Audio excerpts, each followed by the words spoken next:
Supply and demand, the root of all economics. If you're dying of thirst, you'll pay whatever it takes for a bottle of Nuka-Cola. When you're out of ammo and facing down a mob of raiders, you'll hand over a whole crate of soda for a couple of shotgun shells. Those cons over there have a supply of recreational chemicals, and those fiends in the funny outfits, they're all hooked on chems. Supply and demand.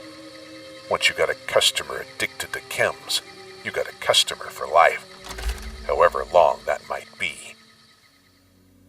Most chems are based on pre-war medical supplies that once served some benevolent purpose. They can help the sick recover from injuries and illnesses. They can provide an edge in combat for those who bite off more than they can chew. Then there are those who want to live fast and die young. They use them just for fun and in dangerous combinations. A dose of Mentats with a whiskey chaser, and it's party time.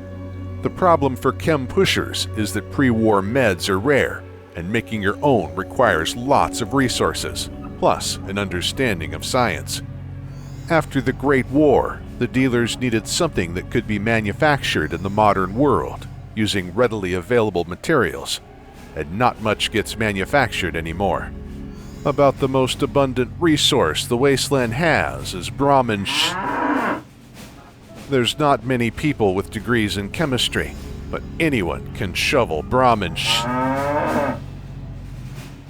About 40 years ago, a clever young man in New Reno discovered a way to turn that plentiful resource into a product that could be sold all over the wasteland.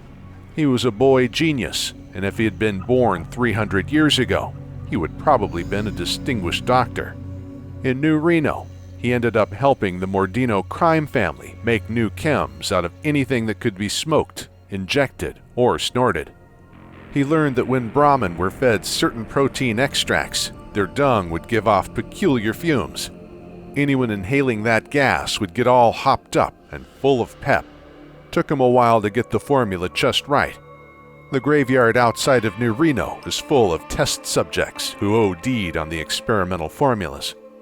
Eventually, they figured out how to minimize the death risk, extend the effects, and even came up with a catchy name for their product, Jet. They delivered the first samples to workers in Redding. The goal? Gain control of the city by controlling the supply of the drug that feeds the miners' addiction. The drug also increased their productivity, but all the extra money they earned was just used to pay for more Jet. That rush of energy only lasts about an hour, and after it wears off, the Jet heads say it's like the world goes into high speed while you're standing still. It was just the thing a New Reno crime family needed to rise to power in that town. But calling the Mordinos a crime family isn't quite accurate. Back then, New Reno was a completely lawless place. Imagine New Vegas, but without Robert House and his Securitrons keeping the peace. And that's pretty much what Reno was like 40 years ago. Place isn't much better these days, though it's part of the NCR. The Van Graff family is mostly in charge now. Their arsenal of energy weapons gave them an edge against the other families. The secret to making Jet has spread all the way out to the capital Wasteland, so no single family controls the trade anymore. No one quite remembers the name of the kid who invented Jet, or what happened to him.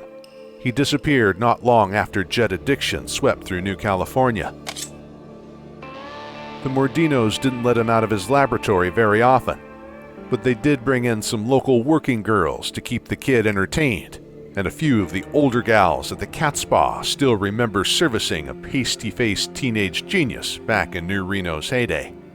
Even though history has forgotten the lad's name, his creation lives on. Some enterprising chemists have even improved upon the product. The modern variety of Jet is less addictive than the classic New Reno variety, and entrepreneurs have mixed it with everything from breakfast cereal to detergent in order to enhance the New Reno experience. When a person is on Jet, they feel invincible, until it wears off and they need another fix. Those Securitrons will take out them strung-out Jet jockeys. They're some of the best bots around. Present company accepted, of course. Although, when I was out east, I heard tales of robots so advanced that you couldn't even distinguish them from humans.